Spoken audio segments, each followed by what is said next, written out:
love the sound of a good crack. Mm-hmm. What were we talking about? Spoopy season. Spoopy season? Spoopy season. We're talking about Halloween. Mm-hmm. Talking about the Devil's Birthday. Talking about scary stuff. Yeah. Scary stuff. I'm scared. Speaking of scary stuff, we're back. Day 4 of Halloween.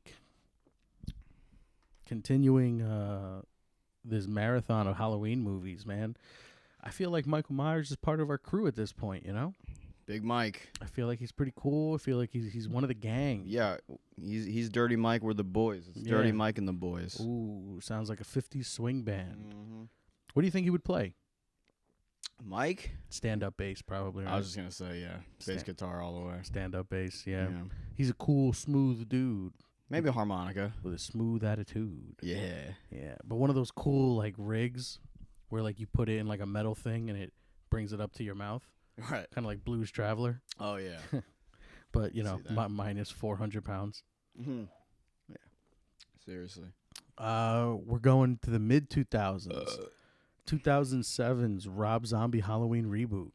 Halloween remake reboot. Did you see that in theaters? I know I did. I didn't catch that one in theaters. Ooh. No, I don't remember. That was one of the best theater experiences I've had in my life. I would imagine so, because the movie is incredible. Yeah, there was never a Halloween movie made like that, and not another Halloween movie made like that since. Nope. Yeah, and there's been 4 of them. They don't make Rob Zombies on trees, that's for sure. No, they don't. Rob Zombie don't grow on trees.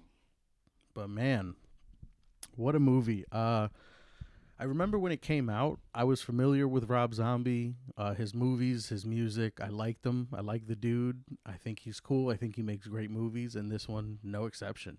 Yeah. When it comes to remakes, I have this weird thing. Like, sometimes I like it when they stay real true to the original. Sometimes I like it if they do kind of like change things, like actually change stuff. This one, I feel like it did something real interesting. This remake dabbles with something that was never dealt with in the original. So it's kind of fair game. Yeah. This movie spends about half hour, 40 minutes building up Michael's entire backstory as a kid, in the asylums, stuff that was just untouched in the original.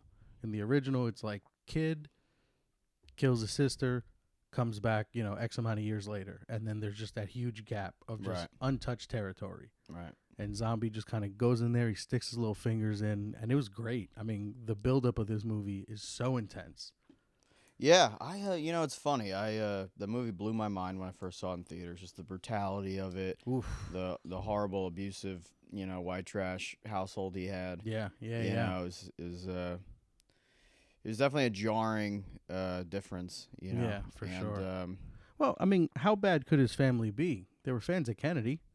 True. They had that really big, which is kind of surprising. I don't know. He was a real one. Yeah, shout out to JFK, man. Yeah.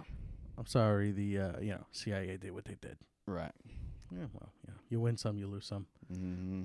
Good thing there's like 40 Kennedys. I mean, good thing for us, good thing for also the CIA, because they're picking them off too. I don't know. But and them and the Mossad. Real fun with the characters, like the family, just the white trash. The dad is a fucking prick. You love to hate him. Yeah, fucking William Forsythe. Yeah. Yeah, he's hilarious. You can't help but laugh. Yeah. He's a despicable fucking prick. Yeah. He's like, God damn it. Bitch, I'll crawl over there and I'll skull fuck the shit out of you. It's like, God damn, that's funny. Yeah, he's great. He's great. The movie opens up with a kick-ass God of Thunder by Kiss, which is rad. Michael Myers is a fan of Kiss. Rob Zombie's a huge Kiss fan, so I like how he kind of throws that in his movies. Yeah. It's just rad. It's really good. He puts what he loves in his movies, and it shines through, and you can't help but love it. Yeah. Makes me smile. Absolutely. But you mentioned the brutality of the movie, and yeah, just the sheer fucking unrelenting, now you got a Myers who now an origin, which I don't know, you didn't really in the first movie, or the second one started bringing the sibling angle. Yeah. But he's still kind of mysterious, Yeah. We didn't get a glimpse into his childhood until really this one. And sure enough, people had problems problems with that naturally. Um, I don't see how they would though. I mean, because it's untouched territory, so it's fair game. it is what it is. Yeah, like I prefer the mysterious Michael Myers, Yeah. with unclear motivations. But that doesn't mean I can't enjoy Rob's take on it. Sure. It's just I'm just not that precious about it. Sure. Right. Compared Right. to other Halloween stands, but it is what it is. And yeah, I gotta say, I go back and forth on that movie quite a bit. I loved it in theaters when I was 10. Saw Yeah. that. That was You saw that in theaters at 10. I shouldn't have been. I went with my sister and my mom's boyfriend's stepson. He was 13, I believe. Okay. And just the three of us went. Right. And Wow. you remember, there's a lot of tits in that movie. Sure. And my sister, being the overprotective sibling, Right. she's covering my eyes every time. Can't see the tits, but we got which is like at least 2 hours of a lot of blood. Yeah, it's at least 45% of the movie.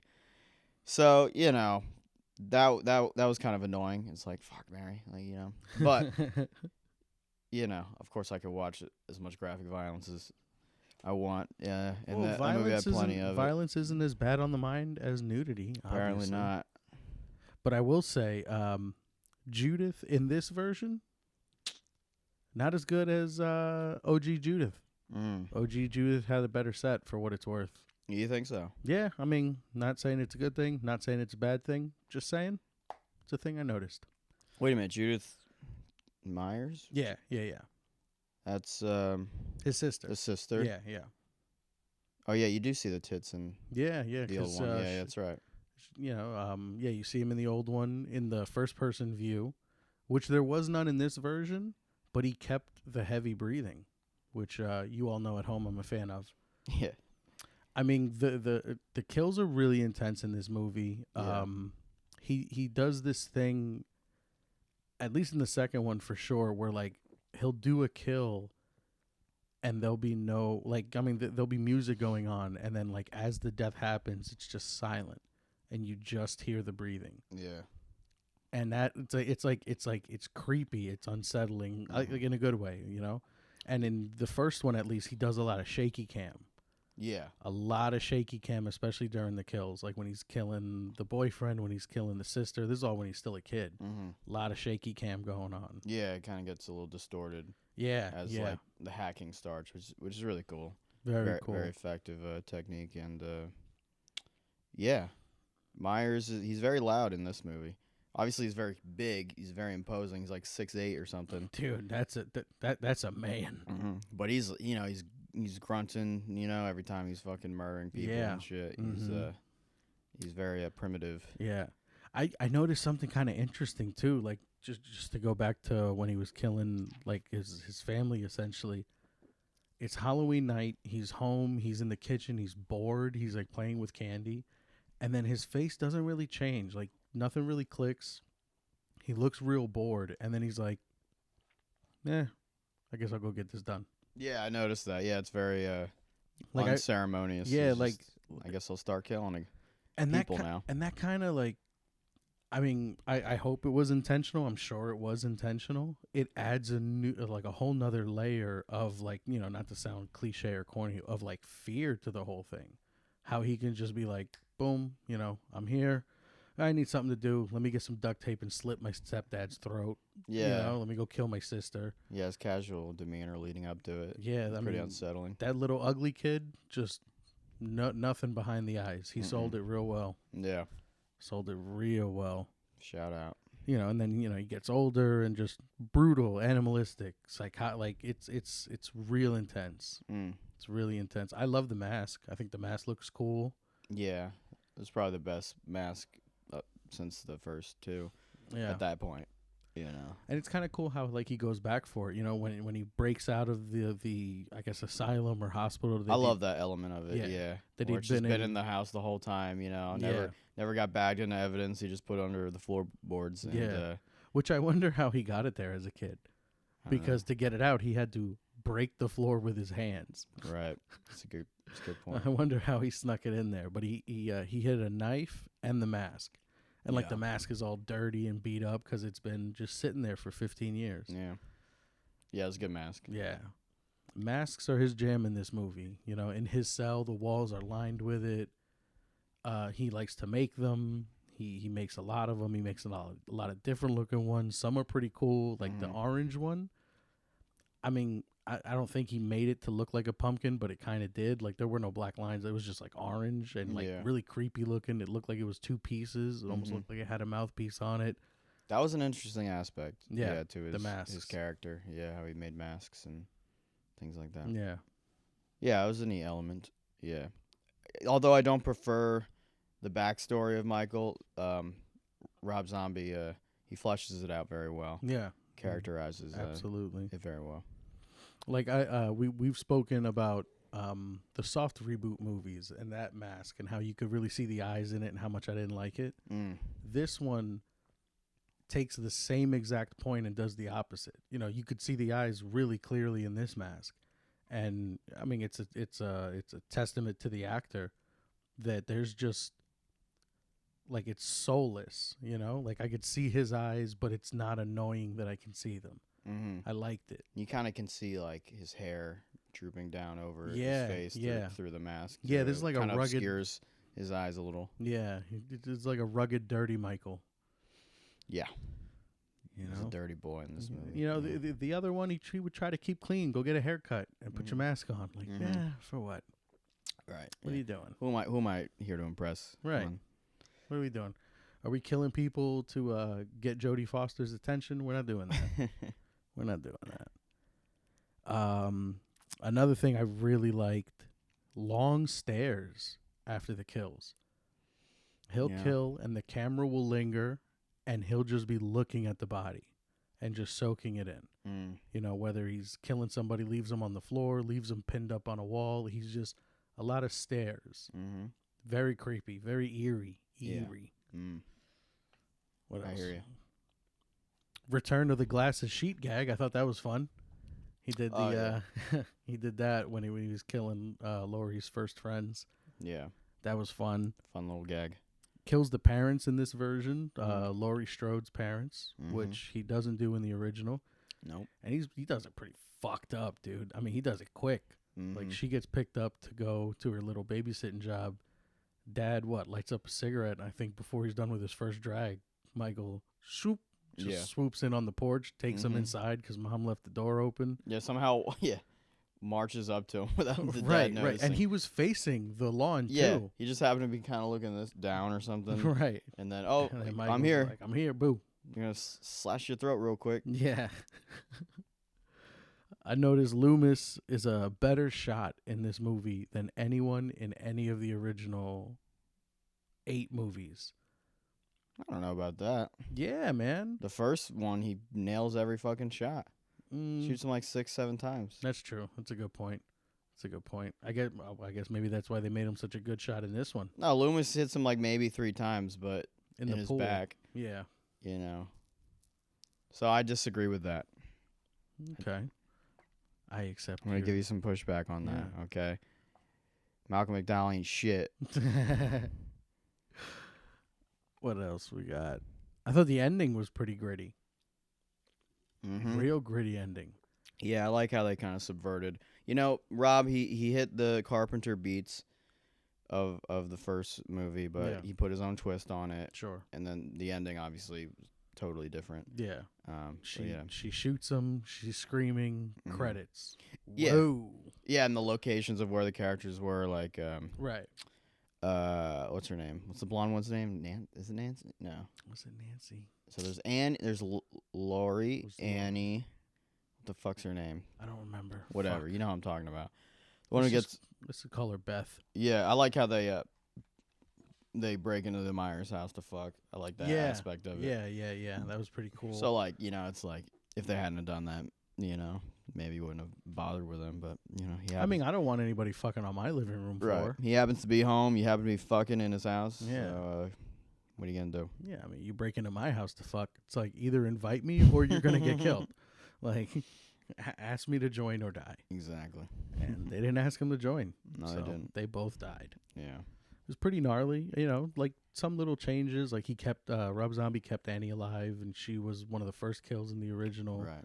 You know, changing up the ending, but it all worked. It All worked. worked out. I really I enjoy this movie.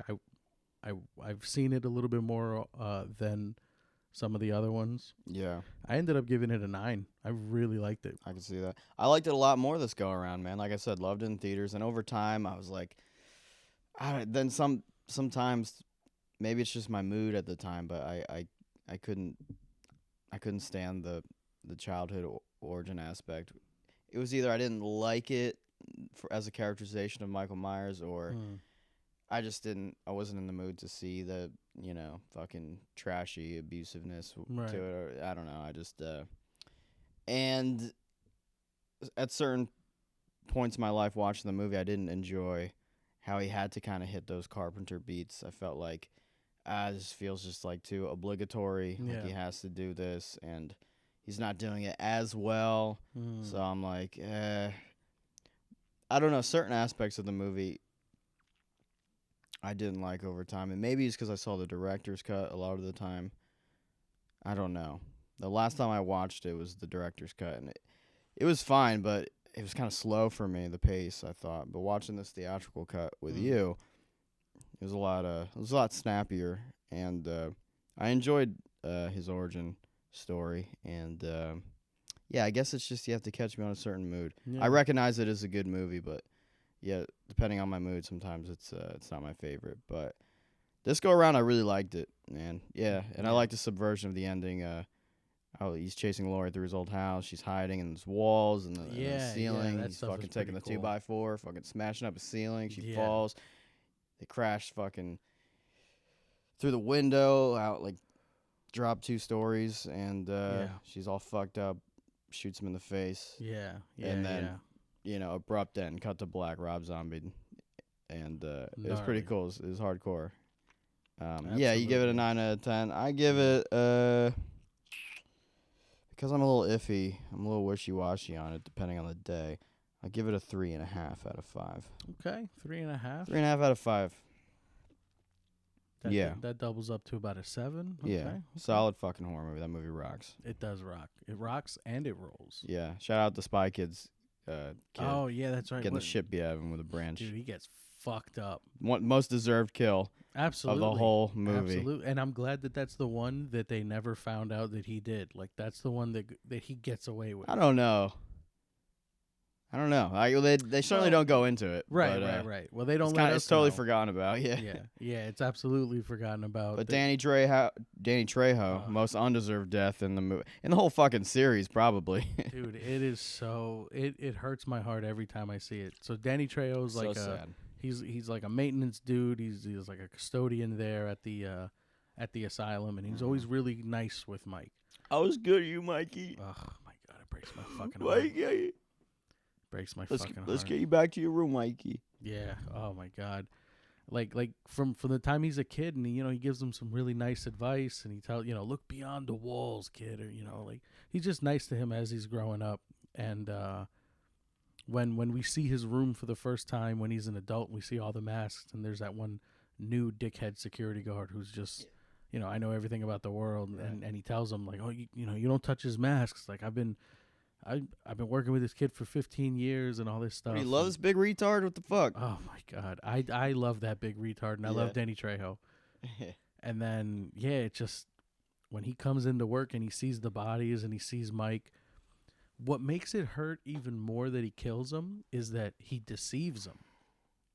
When Trejo, when he takes the cuffs from the dead security guard, and he's like, let's just get you back to your room, I'm going to put these cuffs on you. Right. And Michael complies just to grab him at the last second. Like, damn, man. So, like, was it impulse? I mean, I guess, or whatever, but, like, you played along with it. You fucking dirty trickster.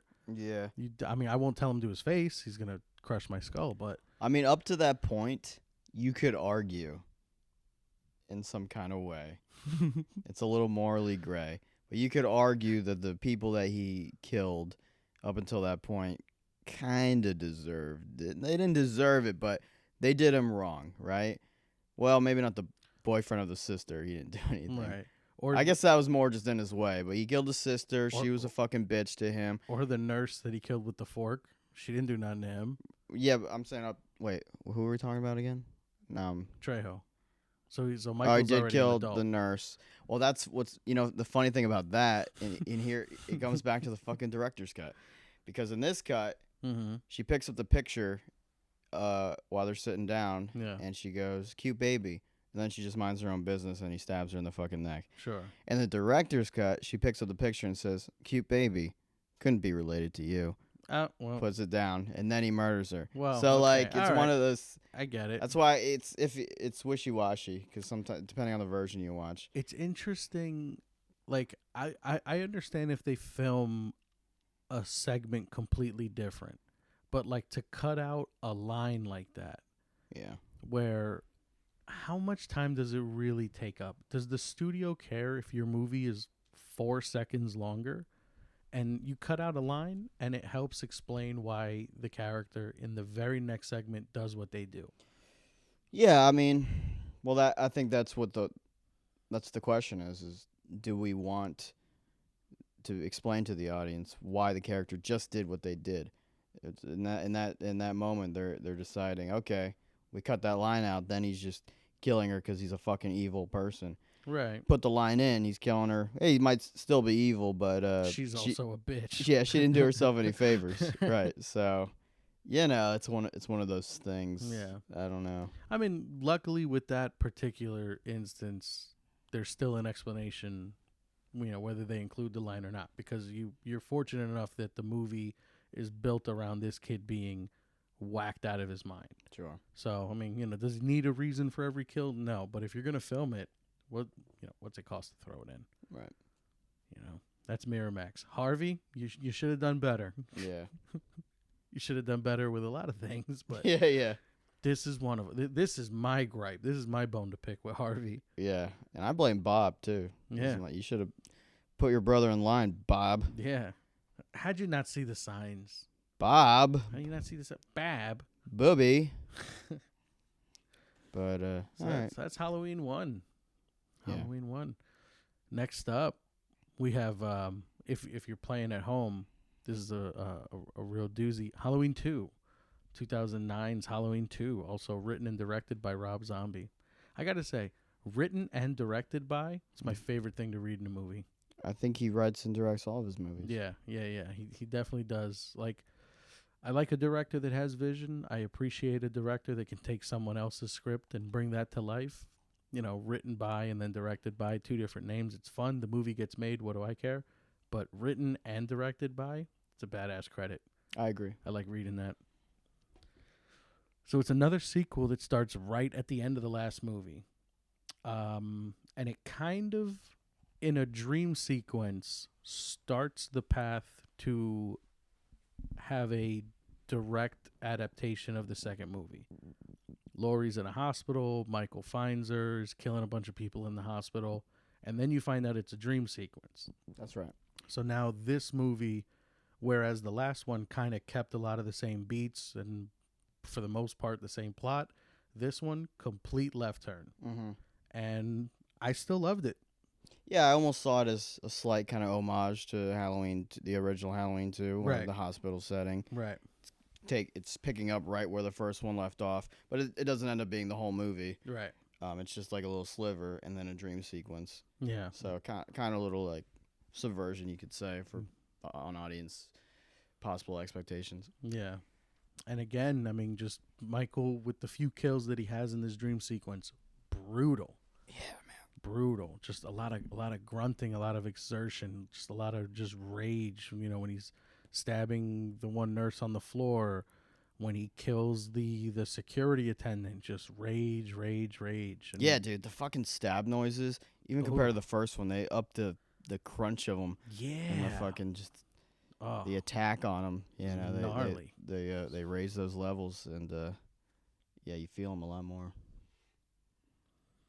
Loomis is completely different in Rob Zombie's version of these movies, where Loomis in the old ones was so much more concerned about Michael and so concerned with like helping him and curing him and stopping all this madness. This version of Loomis is very like, I mean, I made a joke about it when we were watching it, but he's very Gale Weathers. He's very like, oh, this is an opportunity more than anything. Right.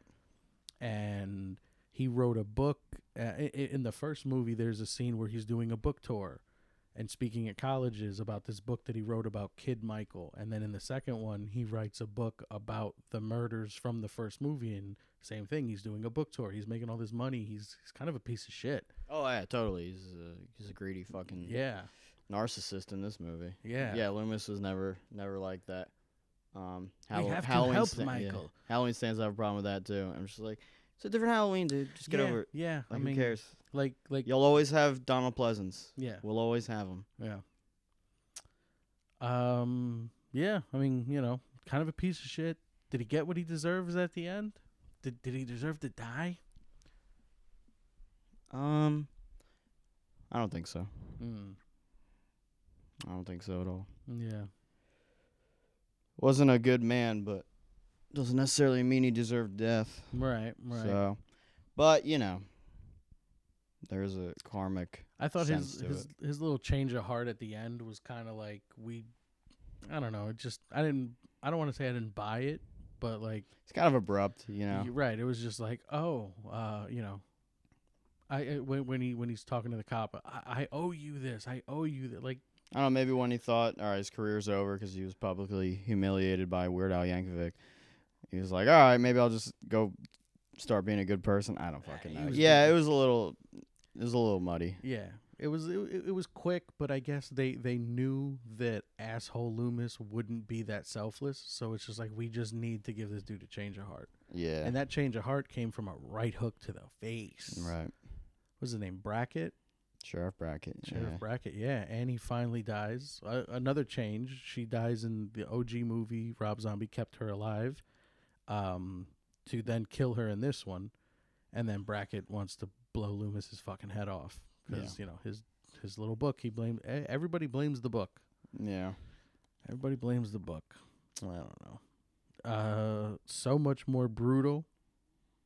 This one, I felt he was even more brutal than the first one. Absolutely, yeah. Even like, not even just with the kills, but definitely with the kills, but just the overall tone. Yeah. The movie is visually darker. Yeah. Than the first, and it's grittier. Mm-hmm. He shot the movie in 16 millimeter film. So I don't know if you noticed how much like grainier. Yeah. The footage is. I definitely noticed as opposed to the first, his first one, which is like 35 millimeter. It's a little cleaner. So, that was a choice, and a lot of great moments. Even that beginning dream sequence in the hospital, where it's raining outside and shit, and I read they didn't even plan for the rain. It just happened to be doing that night. Nice, and it just adds so much more to it. Yeah, the visceral definitely does nature. That's a great opening scene. The fact that Nights in White Satin is playing like over and over on like 3 different like televisions throughout the hospital setting.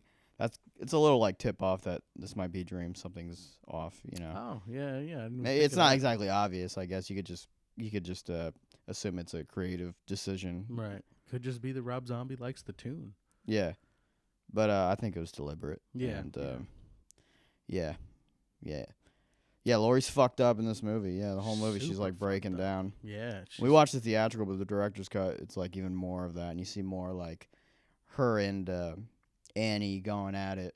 Like the scene in the beginning where she wakes up and they have breakfast, and Annie's like, one day at a time. Yeah. And Laurie goes, one day at a time.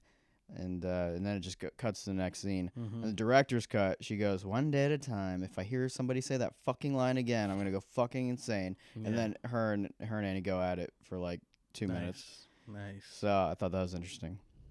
Yeah, she's definitely super fucked up. Very, very different from Laurie in the OG Halloween 2. Yeah, and understandable. Yeah. Her whole fucking family just got killed, her friends. Yeah. And she's fucking brutalized in the last act of the movie, and then she has this weird like psychic link with Michael. Like there's that interesting part where they're all having pizza, and at that same time Michael had just like killed a dog and was eating his insides, and she was getting sick from it. Mm-hmm. So there was kind of that. Yeah, kind there's of call back to Halloween 4. I feel like the psychic Yeah. connection thing. They're kind of bringing that back again. It's like, okay. yeah. There's a lot of like supernatural elements in this movie. Michael is being driven by these visions of his mother and his younger self, and I feel like they're the ones that are kind of guiding him. You know, there's this gnarly scene with like a vision of like some kind of a ritual type of thing, and Laurie's there, and his mother's always kind of talking to him about this, and like, let's go home, which is, I guess, basically death because the mom's dead. Right. And then Laurie starts seeing them too towards the end of the movie. There's this really awesome link between them, which I thought was pretty cool. It like almost strengthened the whole sibling aspect that the other movies kind of left behind. Yeah. It's pretty rad. It's pretty rad. Yeah. It's very interesting for sure. But at the same time, it's also just kind of odd. It's like all right. So they have a psychic connection, okay. Right. But then at the end, there's a sort of transference of evil comes back around, and okay, I guess that's what it is. I don't hate it, but you know, it's one of those things. It's like she kills supernatural aspect. Yeah. Like she kills Michael and then comes out of the barn wearing the mask. Mm-hmm. She gets like the final shot is her in it, like an asylum, with like this creepy evil smile as she's seeing visions, the same vision that Michael saw earlier of his mom with the white horse. So, I mean, would I have wanted to see a third Rob Zombie movie where she's a killer? No, but I mean, you know, maybe that was just never the intention. Well, it's interesting you say that because we just watched both endings. Theatrical ending and the director's cut ending. Yeah, we did. And they're a bit different. A little bit. So in the theatrical, basically his evil gets transferred to his lemons. Yeah. she gets infected by it. Yeah. And then she walks out with Michael Myers' mask, and everyone's like, which is way too big on? for her. Right. But she's also not 6'8", 350. Exactly. But that mask was sitting on her like a giant helmet. Oh, you got to think how bad that fucking mask smells. Oh, it's God. True. It's got 15 years of house and like 3 years of a man's breath who hasn't brushed his teeth. Disgusting. Dried blood and thanks all that. for that. Yeah. I couldn't help but think about that. Well, but, now you all get to too. Right.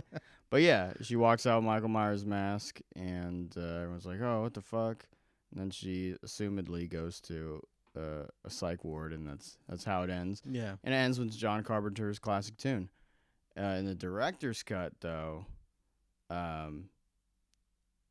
she doesn't kill Michael. No. The police do. And then she goes for the knife to finish off Loomis, right. And then they kill her.